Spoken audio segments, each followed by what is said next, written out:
Good evening दोस्तों, जल्दी से जल्दी लाइव आने का प्रयास करें। आज हम पढ़ने वाले हैं साउथ अमेरिका महाद्वीप और इसके मानचित्र का अध्ययन, उसकी भौगोलिक स्थितियाँ क्या हैं, कितने देश इस महाद्वीप में हैं और कौन सा देश कहाँ पर स्थित है। इन सारी चीज़ों की चर्चा आज हम करने वाले हैं।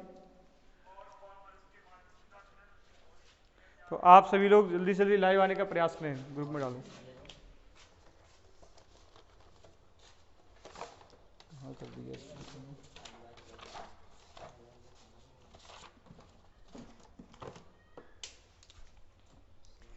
जल्दी से आइए, लाइव आइए।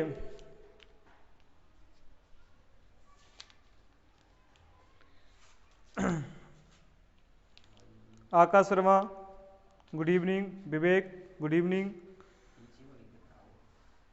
अधिक से अधिक लोग जो है लाइव आने का प्रयास करें।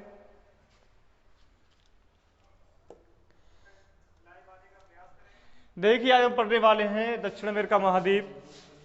और सोनू गुड इवनिंग।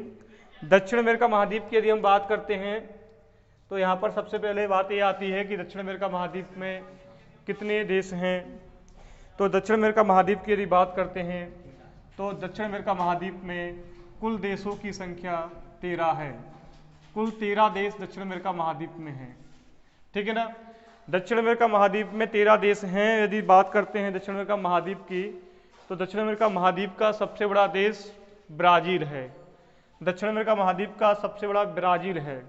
ब्राज़ील दक्षिण अमेरिका महाद्वीप का एक ऐसा देश है जो 11 देशों की सीमाओं के साथ स्पर्श करता है। दक्षिण अमेरिका महाद्वीप में ब्राज़ील सबसे बड़ा देश है। वास्तव में देखा जाए तो ब्राज़ील दुनिया में भी 5वां बड़ा देश है। सबसे पहले बात करते हैं यदि रक्कावाई से, तो सबसे बड़ा देश है अपना रूस। आर से रूस हो जाएगा। इसके बाद सी से हो जाएगा कनाडा, दूसरा बड़ा देश। अगले सी से हो जाएगा चीन, यानी तीसरा बड़ा देश। चौथा बड़ा देश हो जाएगा ए से अमेरिका और 5वां बड़ा देश हो जाएगा बी से ब्राज़ील और 6वां बड़ा देश हो जाएगा ए से ऑस्ट्रेलिया और 7वां बड़ा देश हो जाएगा इंडिया यानी कि भारत। भारत दुनिया में 7वां बड़ा देश है। तो इस रक्काबाई से हम याद कर सकते हैं कि रूस, कनाडा, चीन, अमेरिका, ब्राज़ील, ऑस्ट्रेलिया और अमेरिका। तो इस प्रकार से हम देखते हैं कि ब्राज़ील दुनिया का 5वां बड़ा देश भी है और दक्षिण अमेरिका का सबसे बड़ा देश है। क्वेश्चन ये बनता है कि दक्षिण अमेरिका में वह कौन से देश हैं जो ब्राज़ील के साथ अपनी सीमा साझा नहीं करते हैं या ब्राज़ील के साथ अपनी सीमा नहीं बनाते हैं। तो दोस्तों पहला अपना इक्वाडोर है। इक्वाडोर ब्राज़ील के साथ सीमा नहीं बना रहा है। और दूसरा अपना चिली है। चिली और इक्वाडोर दो ऐसे देश हैं जो ब्राज़ील के साथ अपनी सीमा नहीं बनाते हैं। सबसे पहले बात करते हैं वो कौन से दो देश हैं। तो एक तो चिली है और दूसरा अपना है इक्वाडोर। ये दोनों ही इक्वाडोर। जल्दी लाइव आने का प्रयास करें, अपने दोस्तों को सूचित कीजिए क्योंकि बहुत से लोग शाम की लाइव क्लास में आ नहीं रहे हैं क्योंकि अभी 2 दिन से क्लास नहीं चल रही थी अपनी। आज हम क्लास ले रहे हैं, अभी सभी लोग देखिए। तो इस प्रकार से ब्राज़ील की बात करते हैं तो ब्राज़ील दक्षिण अमेरिका महाद्वीप का सबसे बड़ा देश है और ब्राज़ील चिली और इक्वाडोर के साथ सीमा नहीं बनाता है। दूसरा क्वेश्चन ये आता है कि दक्षिण अमेरिका महाद्वीप के 13 देशों में से वह देश कौन से हैं जो समुद्री सीमा को नहीं छूते हैं। वह देश कौन से हैं जो समुद्री सीमा को नहीं छूते हैं। तो जो ब्राज़ील के साथ सीमा नहीं बनाते हैं वही भी दो हैं और जो समुद्री सीमा को नहीं छूते हैं, नहीं स्पर्श करते हैं, उनकी संख्या भी 2 है। ठीक है ना। एक अपना बोलीविया, दूसरा पराग्वे। देखिए उरुग्वे समुद्र से लगा हुआ है, इधर अपना अटलांटिक महासागर है, इधर अटलांटिक महासागर है, और अपना यहाँ पर पैसिफिक सी यानी कि प्रशांत महासागर है। ठीक, यहाँ पर अपना अटलांटिक महासागर है और यहाँ पर अपना प्रशांत महासागर है। जयेंद्र समझ में आ रहा है, यहाँ अटलांटिक, यहाँ प्रशांत महासागर है। तो उरुग्वे अटलांटिक महासागर को स्पर्श करता है, ब्राजील कर रहा है, देखो फ्रेंच गुयाना कर रहा है, सूरीनाम कर रहा है, गुयाना कर रहा है, ये भी लगा हुआ है कैरिबियन सागर से।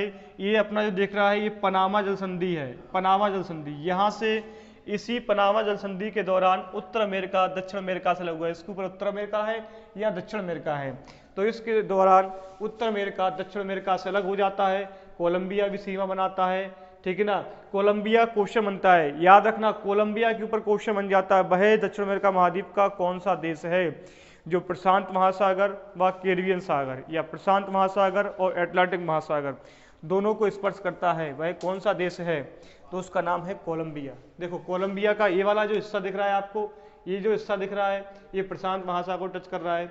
ये वाला जो हिस्सा दिख रहा है आपको, ये जो है आपका ये अपना अटलांटिक महासागर को कैरिबियन सागर टच करता है, और दक्षिण का जो हिस्सा दिख रहा है ये प्रशांत महासागर स्पर्श कर रहा है।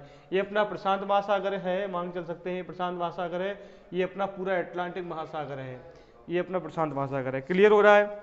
तो इस प्रकार से कोलंबिया एक ऐसा देश है, कोलंबिया एक ऐसा देश है जो दोनों महासागरों को स्पर्श करता है, प्रशांत महासागर को और अटलांटिक महासागर को। ठीक, वह कौन सा देश है, क्वेश्चन बनता है दक्षिण अमेरिका महाद्वीप का वह कौन सा देश है। सभी लोग जुड़े रहिए और ध्यान से पढ़िए। दक्षिण अमेरिका महाद्वीप का वह कौन सा देश है जो उत्तर अमेरिका महाद्वीप के साथ जुड़ा हुआ है। उत्तर अमेरिका महाद्वीप के साथ जुड़ा होने वाला देश कौन सा है, कोलंबिया। कि कोलंबिया के साथ क्या लगा है, पनामा नहर लगी हुई है। और पनामा नहर बता सकते हैं कि पनामा नहर एक ऐसी नहर है जो प्रशांत महासागर को अटलांटिक महासागर से जोड़ती है और उत्तर अमेरिका को दक्षिण अमेरिका महाद्वीप से अलग करती है। ठीक है ना। इसके बाद इक्वेडोर जो है ये भी समुद्री सीमा को स्पर्श करता है, पेरू भी कर रहा है, चिली भी कर रहा है, अर्जेंटीना भी कर रहा है। तो बोलीविया और पराग्वे दो ऐसे देश हैं, बोलीविया और पराग्वे दो ऐसे देश हैं जो किसी समुद्री सीमा को स्पर्श नहीं करते हैं। इसके बाद हम पढ़ते हैं उत्तर से, इस प्रकार से घूमकर हम पढ़ेंगे पूरे मैप को। सबसे पहले बात करते हैं यहाँ पर सबसे छोटा देश जो दिख रहा है जिसका नाम है फ्रेंच गुयाना। और फ्रेंच गुयाना की राजधानी क्या है, सभी लोग कमेंट करके बताइए। फ्रेंच गुयाना की राजधानी क्या है। फ्रेंच गुयाना की राजधानी है गायनी। फ्रेंच गुयाना की राजधानी है गायनी। और वास्तव में देखा जाए ये फ्रेंच गुयाना जो है इस पर नाम क्या है, फ्रेंच गुयाना। वैसे पूरा गुयाना था, गुयाना ये यहाँ पर गुयाना लिखा हुआ है, ये अपना गुयाना देश है। गुयाना देश में से ही एक हिस्सा हुआ सूरीनाम, और इसके पूर्वी हिस्से पर फ्रांस ने अपना अधिकार किया। किसने अधिकार किया, फ्रांस ने अपना अधिकार किया। और जब फ्रांस का यहाँ पर अधिकार हुआ तो मेरे दोस्तों फ्रांस ने जब अधिकार किया तो उसको बोला गया फ्रेंच गुयाना, और आज भी फ्रांस का इस पर अधिकार है। वास्तव में देखा जाए तो इस स्थान पर फ्रेंच गुयाना पर एक रॉकेट प्रक्षेपण केंद्र पाया जाता है, इसका नाम है कोरू रॉकेट प्रक्षेपण केंद्र। ठीक है ना। यहाँ पर एक रॉकेट प्रक्षेपण केंद्र पाया जाता है जिसका नाम है कोरू। और कोरू जो रॉकेट प्रक्षेपण केंद्र है, कॉपी पेन लेकर बैठा करो, कोरू रॉकेट प्रक्षेपण केंद्र। ठीक है ना। फ्रांस का यहाँ पर एक प्रक्षेपण केंद्र है। वास्तव में देखा जाए तो भारत में जब इसरो नहीं था, भारत में जब प्रक्षेपण केंद्र नहीं थे तो भारत भी अपने उपग्रहों को कोरू प्रक्षेपण केंद्र से ही प्रक्षेपित करवाता था कक्षाओं में।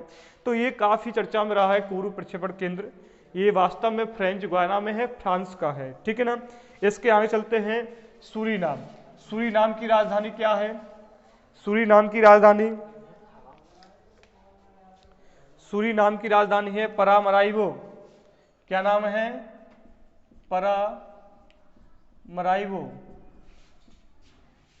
परामराइबो सूरीनाम की राजधानी है। बिल्कुल सभी लोग मैप लेकर बैठिए। तो सूरीनाम की राजधानी परामराइबो है। और इस प्रकार से हम गुयाना की राजधानी की बात करते हैं तो जॉर्ज टाउन, गुयाना की राजधानी जॉर्ज टाउन है। गुयाना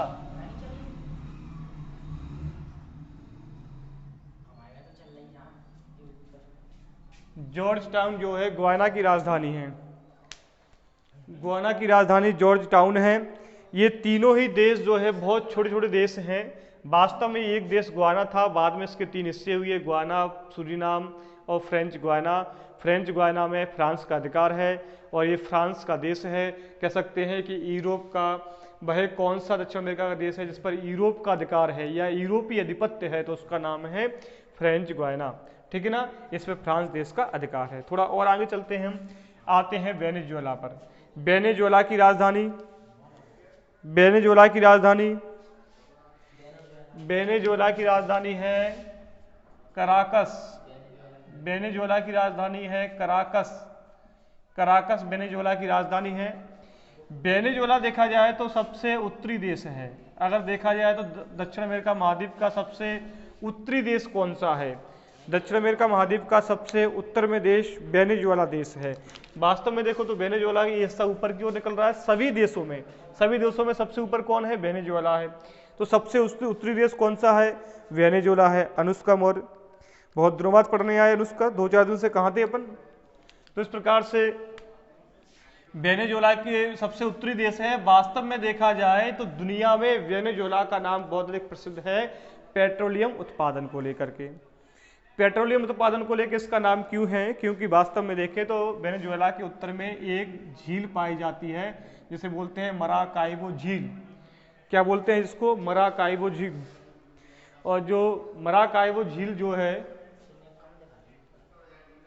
दिख नहीं रही है, ठीक है मैं यहाँ लिख देता हूँ। ये झील जो है अपनी, यहाँ पर एक झील पाई जाती है, इसे बोलते हैं मराकाइबो झील। आप समझ लेना, मैं नाम यहाँ लिख देता हूँ, मराकाइबो झील। ये मराकाइबो झील वास्तव में देखा जाए तो वेनेजुएला में पेट्रोलियम उत्पादन के लिए बहुत अधिक प्रसिद्ध है। वेनेजुएला में पेट्रोलियम के भंडार पाए जाते हैं। ओपेक, आपने नाम सुना होगा, ओपेक। ये ओपेक जो है पेट्रोलियम जो उत्पादन करता है उसका एक सदस्य है। बिल्कुल ओपेक से अनुष्का भी देखो बता रही है कि ओपेक समूह का देश है वेनेजुएला। बिल्कुल सही है, पेट्रोलियम उत्पादन के लिए बहुत अधिक प्रसिद्ध है।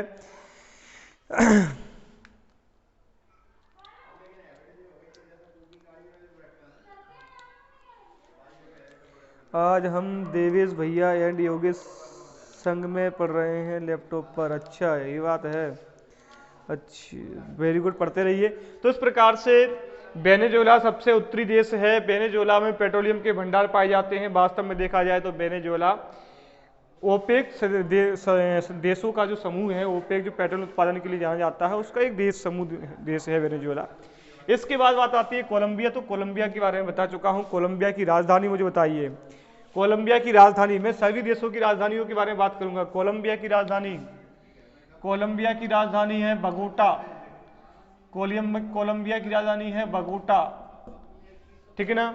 कोलंबिया की राजधानी बगोटा, ठीक है ना। इसके नीचे चलते हैं, कोलंबिया के नीचे चलते हैं। कोलंबिया नॉर्थ अमेरिका को स्पर्श करता है। इसके नीचे है इक्वाडोर। इक्वाडोर की राजधानी यहाँ पर है।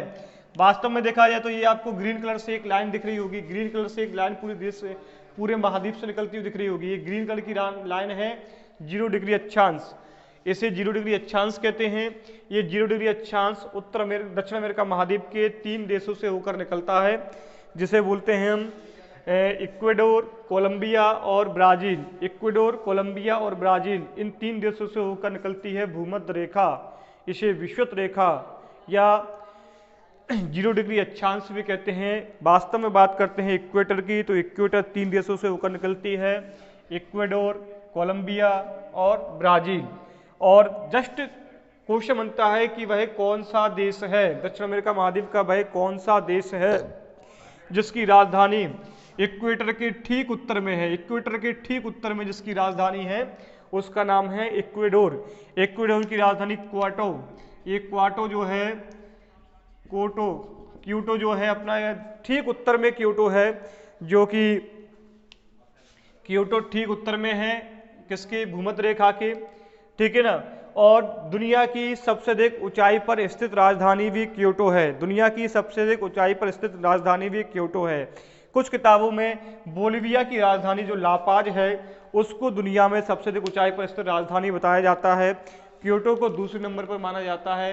लेकिन वास्तव में देखा जाए सबसे अधिक ऊंचाई पर स्थित देश यदि कोई है तो सबसे अधिक ऊंचाई पर स्थित देश है इक्वेडोर। और वास्तव में देखा जाए तो यहाँ पर बड़े बड़े ऊंचे ऊंचे पर्वत पाए जाते हैं, ज्वालामुखी पाए जाते हैं। दुनिया का सबसे बड़ा ज्वालामुखी, सक्रिय ज्वालामुखी इक्वेडोर का कोटोपैक्सी ज्वालामुखी तो यहीं पर है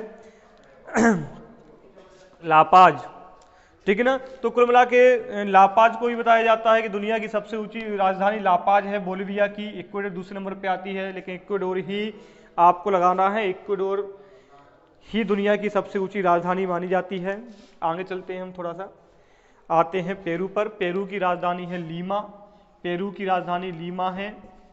और बोलिविया की राजधानी है लापाज, बोलिविया की राजधानी क्या है? लापाज। वास्तव में देखा जाए तो पेरू और बोलिविया की सीमा पर एक झील है। वास्तव में देखा जाए तो पूरी पेरू और बोलिविया की सीमा पर एक झील है जिसे हम बोलते हैं टिटकाका झील, ठीक है ना, जिसे हम क्या बोलते हैं? टिटकाका झील। टिटकाका झील दुनिया की सबसे अधिक ऊंचाई पर स्थित नौकागम्य झील है। दुनिया की सबसे अधिक ऊंचाई पर स्थित नौकागम्य यानी ऐसी झील जिसमें नौका का संचालन। ये जो झील दिख रही है पेरू और बोलिविया की सीमा पर, जिसे हम टिटकाका कहते हैं, ये टिटकाका दुनिया की सबसे अधिक नौकागम्य झील है जहाँ पर नौका संचालन किया जाता है। लेकिन वास्तव में देखा जाए दुनिया की सबसे ऊंची झील तिब्बत के पठार पर है। कहाँ पर है? तिब्बत के पठार पर सबसे ऊंची झील है। लेकिन वह दुनिया की सबसे ऊंची झील कौन सी है जिसमें नौकायान किया जाता है, नौका चलाई जाती है? तो उसका नाम है टिटकाका। 3811 मीटर उसकी ऊंचाई है और ये पेरू और बोलिविया की सीमा पर है। इसके बाद आते हैं हम, चलते हैं चिली की ओर। कहाँ चलते हैं? चिली की ओर। तो चिली की राजधानी क्या है? चिली की राजधानी सेंटियागो। क्या नाम है? चिली की राजधानी सेंटियागो। चिली की राजधानी सेंटियागो है। चिली वास्तव में देखा जाए क्वेश्चन बनता है कि वह दक्षिण अमेरिका का कौन सा देश है, दक्षिण अमेरिका का वह कौन सा देश है जिसमें सर्वाधिक एंडीज पर्वतमाला का विस्तार पाया जाता है? तो उसका नाम है चिली, क्योंकि एंडीज पर्वतमाला वेनेजुएला से प्रारंभ होता है और वेनेजुएला से प्रारंभ होते हुए चिली तक जाती है, वेनेजुएला से प्रारंभ होते हुए चिली तक जाती है, ठीक है ना। ठीक, तो इस प्रकार से चिली मिर्ची के आकार का है। सबसे अधिक अक्षांश रेखाएं, सबसे अधिक अक्षांशीय रेखाएं चिली से होकर निकलती हैं। कहाँ से होकर निकलती हैं? चिली से होकर निकलती हैं। सेंटियागो, ठीक है ना, सेंटियागो इसकी राजधानी है। ठीक, चिली में ही बात करते हैं तो इसकी राजधानी सेंटियागो से ऊपर एक क्षेत्र पाया जाता है जिसे बोलते हैं अरीका क्षेत्र। अरीका जो आटाकामा मरुस्थल यहाँ पाया जाएगा। अभी मरुस्थल में आपको पढ़ाऊंगा, अभी मरुस्थल नहीं बताया मैंने। यहाँ पर एक मरुस्थल पाया जाता है जिसे बोलते हैं आटाकामा मरुस्थल, ठीक है ना। तो इसी आटाकामा मरुस्थल के ऊपर एक क्षेत्र है जिसका नाम है अरीका। अरीका एक क्षेत्र है। ये अरीका क्षेत्र दुनिया का सबसे शुष्कतम स्थल है। शुष्कतम स्थल, दुनिया का सबसे शुष्कतम स्थल कौन सा है? क्वेश्चन बनता है शुष्कतम स्थल कौन सा है? तो उसका नाम है अरीका, ठीक है ना। शुष्कतम स्थल कौन सा है? उसका नाम अरीका है। ठीक, चिली यहाँ से प्रारंभ होता है और यहाँ से प्रारंभ होते हुए दक्षिण में एक द्वीप दिख रहा है जिसे बोलते हैं टेरा डेल फ्यागो, ठीक है ना। टेरा डेल फ्यागो जिसे हम कहते हैं, इस द्वीप के भी दो हिस्से कर देते हैं। ये हिस्सा अर्जेंटीना का हिस्सा हो जाता है, ये वाला जो हिस्सा दिख रहा है ये चिली का हिस्सा है। किसका हिस्सा है? चिली का हिस्सा है। तो चिली यहाँ से प्रारंभ होते हुए यहाँ तक जाता है, ठीक है ना, जिसे हम टेरा डेल फ्यागो कहते हैं। वास्तव में देखा जाए तो यहाँ पर एक जल संधि कार्य करती है, यहाँ पर एक जल संधि कार्य करती है। सभी लोगों को दिख रहा है, देखिए यहाँ पर एक जल संधि काम करती है। दक्षिण अमेरिका महाद्वीप की मुख्य भूमि और टेरा डेल फ्यागो के बीच में एक जल संधि काम करती है जिसे हम मैगलन जल संधि कहते हैं। क्या बोलते हैं? जिसे हम मैगलन जल संधि कहते हैं। क्या बोलते हैं? मैगलन जल संधि कहते हैं जिसे हम, ठीक है ना।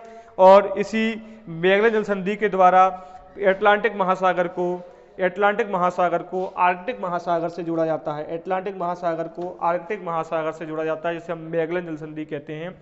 इसके पास में ही दो द्वीप आपको ये दिख रहे होंगे, दो द्वीप दिख रहे होंगे जिन्हें हम फॉकलैंड द्वीप कहते हैं। हमने पढ़ा था उत्तर अमेरिका महाद्वीप में, उत्तर अमेरिका महाद्वीप में सेंट लॉरेंस की खाड़ी के पास एक द्वीप था जिसे न्यू फाउलैंड कहते थे।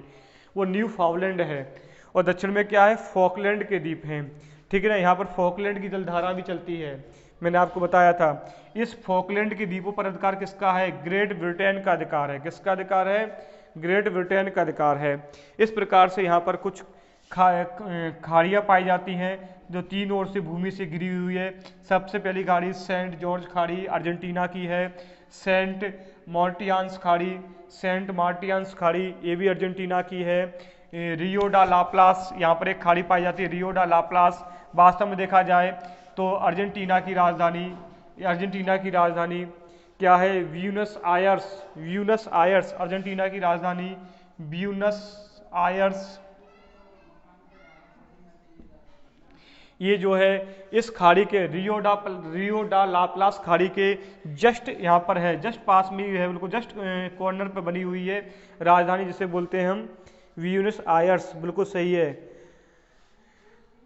बिल्कुल सही है, और उसका बिल्कुल सही बोल रहे हैं। अब बात करते हैं उरुग्वे देश की राजधानी बताओ मुझे। उरुग्वे देश की राजधानी,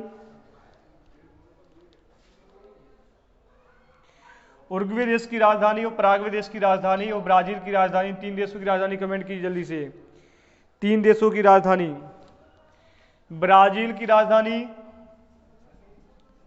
ब्राजीलिया, ठीक है ना। पराग्वे की राजधानी, मैं यहां लिख देता हूं, पराग्वे की राजधानी अंसियन या अंसेनिया या अंसियन बोलते हैं इसको, एंसियन, ठीक है ना। और इसके बाद है अपनी उरुग्वे की राजधानी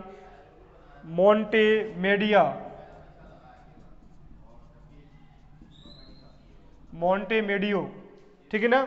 इस प्रकार से आज हमने दक्षिण अमेरिका महाद्वीप के 13 देश देखे, 13 देशों की राजधानियां हमने देखी है और 13 देशों के बारे में हमने देखा। सबसे बड़ा देश ब्राज़ील है, 2 देश ब्राज़ील को स्पर्श नहीं करते हैं, जिसमें से एक का नाम क्या है, एक का नाम है इक्वाडोर और दूसरे का नाम है चिली।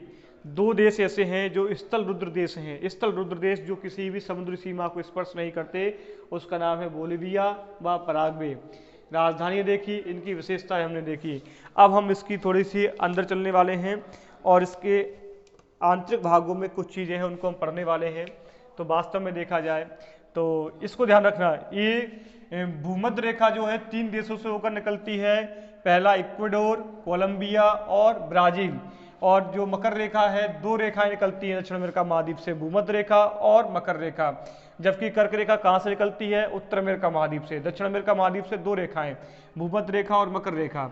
भूमध्य रेखा 3 देशों से, मकर रेखा 30.5 डिग्री दक्षिणी अक्षांश को मकर रेखा कहते हैं। ये मकर रेखा 4 देशों से, चिली के बाद अर्जेंटीना का पराग्वे, और पराग्वे के बाद क्या आ जाएगा अपना, पराग्वे के बाद आ जाएगा अपना ब्राज़ील।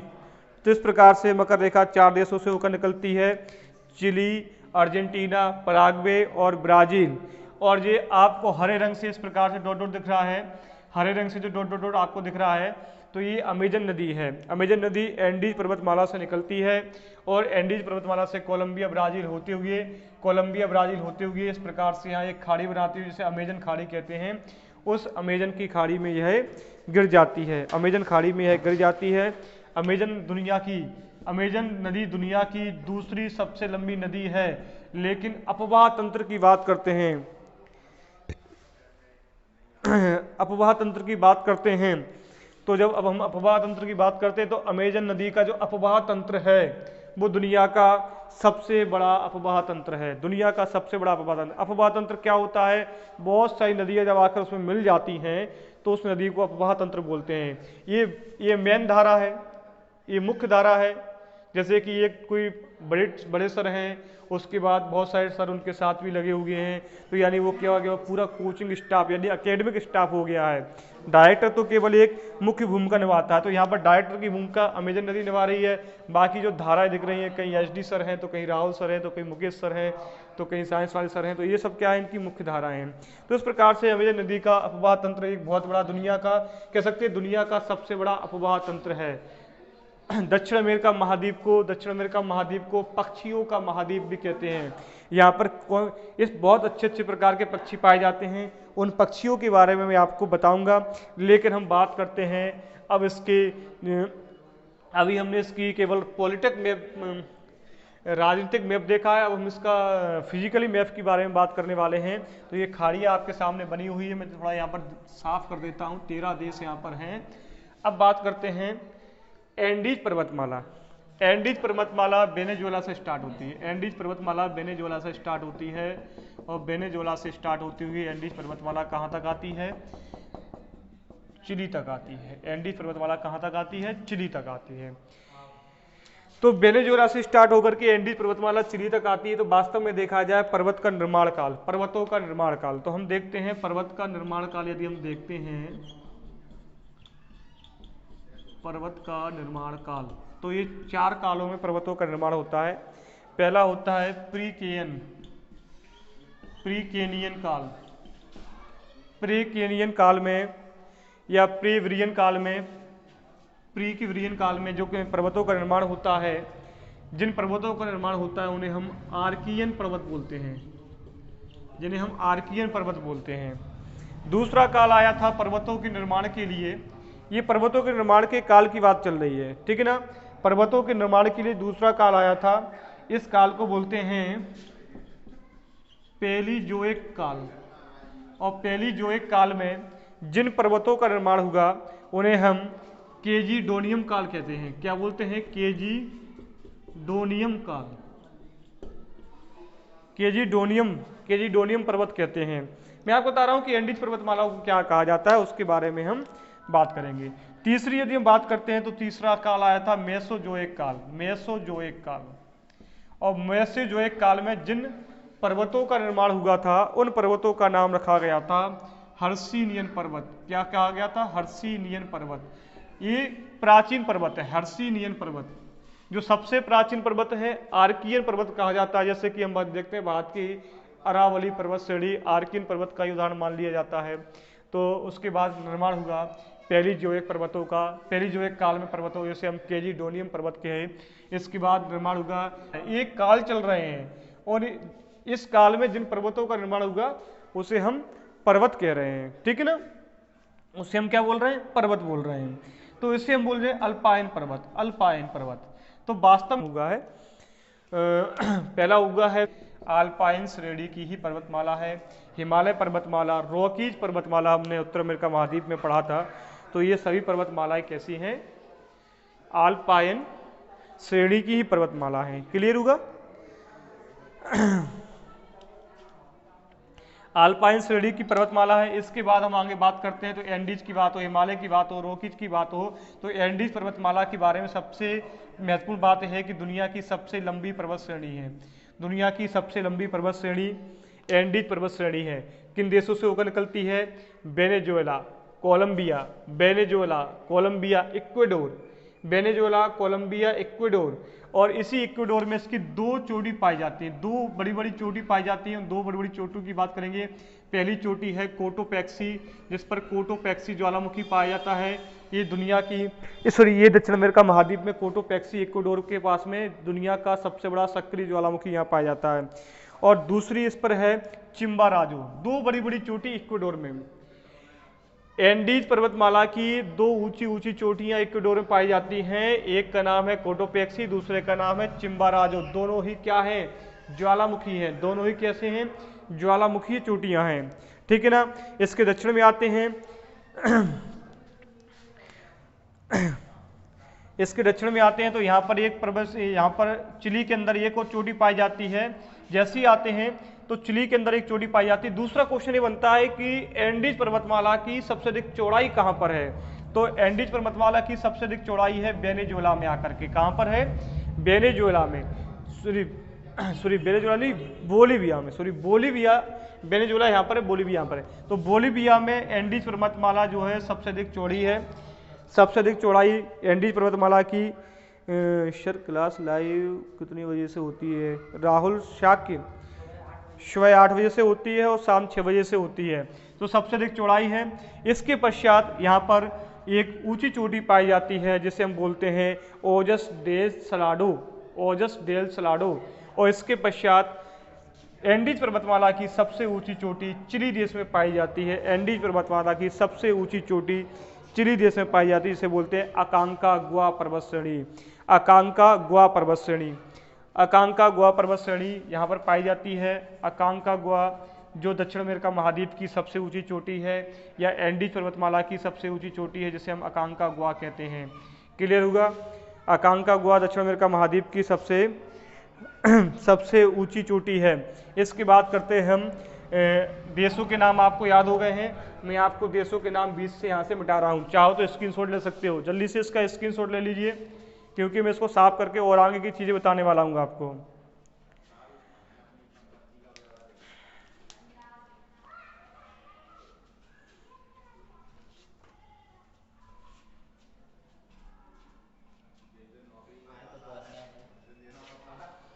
पता नहीं यार, नेट खत्म ही नहीं हो रहा है।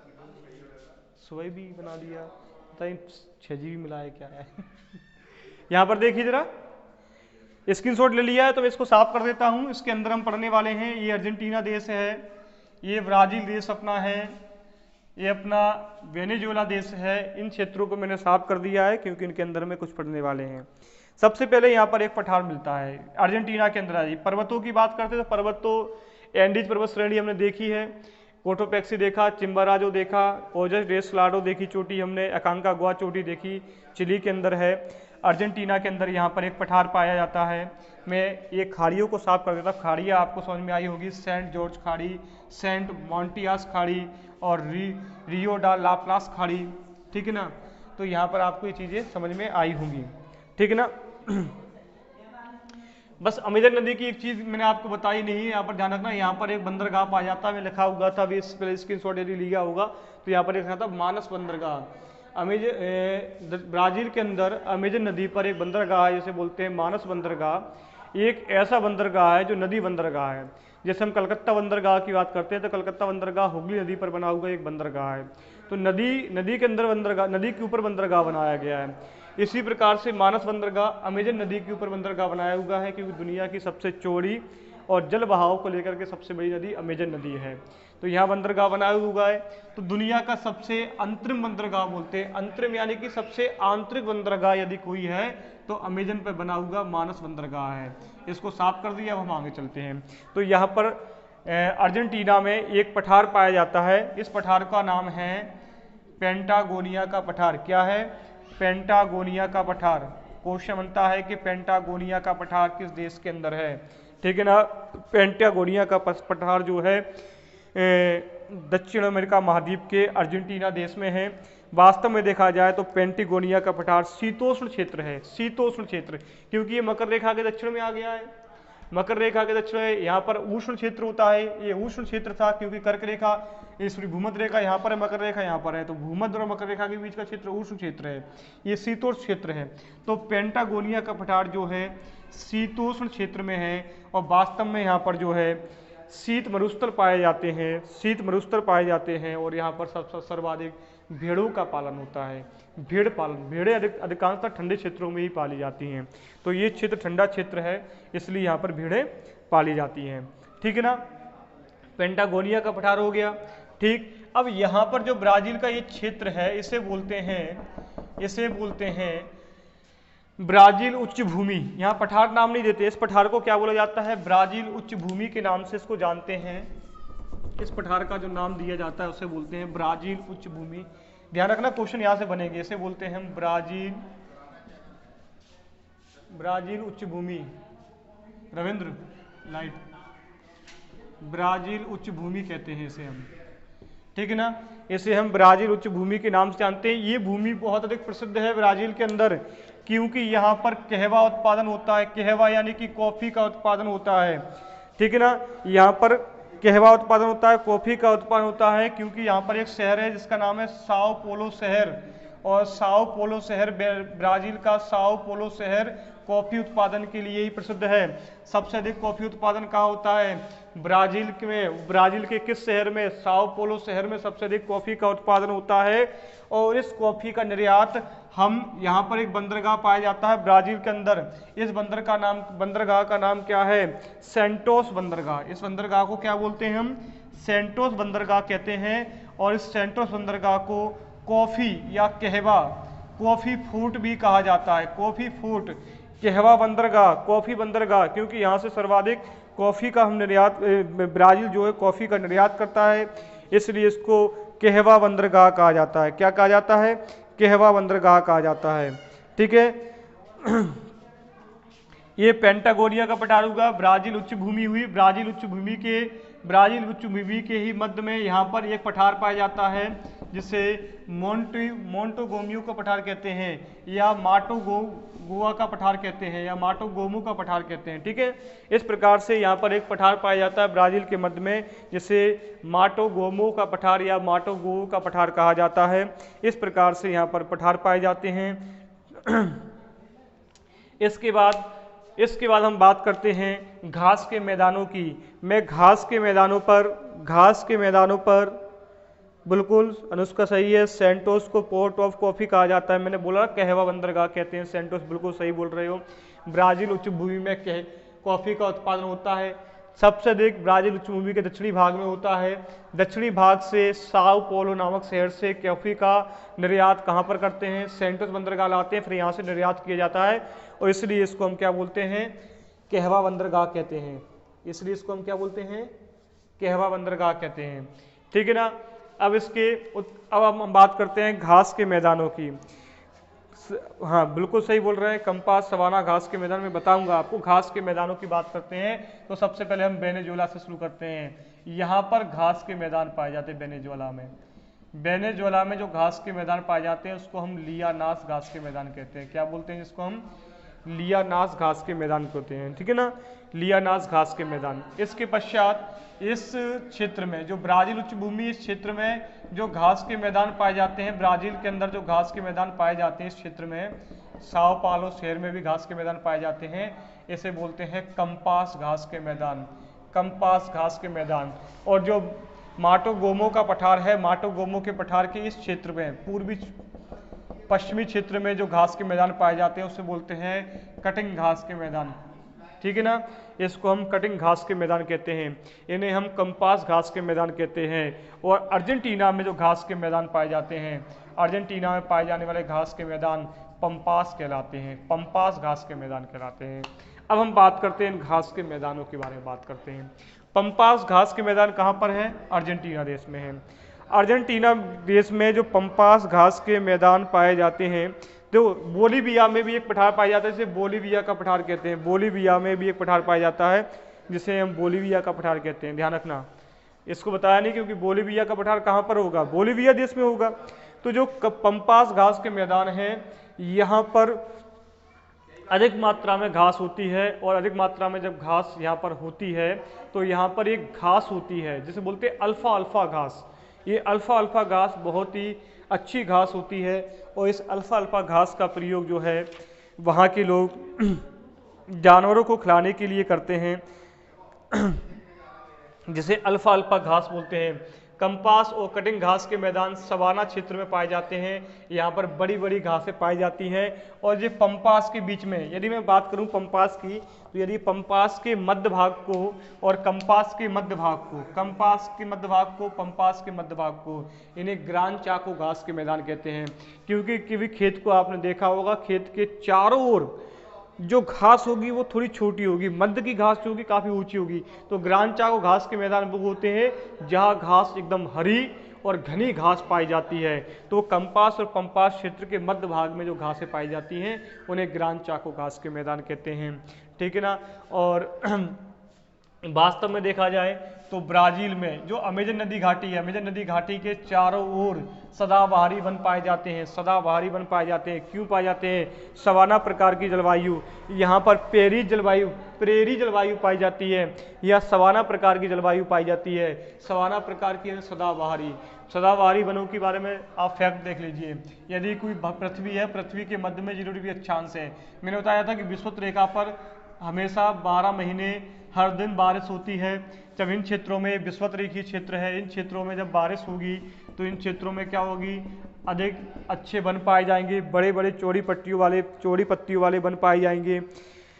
तो इस प्रकार से यहाँ बड़े बड़े वन पाए जाएंगे, चौड़ी पत्तियों वाले जब वन पाए जाएंगे तो इसे बोलेंगे हम सवाना घास के मैदान, या सवाना जलवायु, या सदाबहार वन, इनको हम कहेंगे। ठीक है ना, यहाँ हम सवाना जलवायु, सवाना घास के मैदान या सवाना जलवायु से हम कहेंगे। वास्तव में देखा जाए दक्षिण अमेरिका महाद्वीप में एक पक्षी मिलता है जिसे हम केंडोर पक्षी कहते हैं। केंडोर, दक्षिण अमेरिका महाद्वीप में एक पक्षी मिलता है जिसे हम केंडोर पक्षी कहते हैं। यहाँ लिख देता हूँ,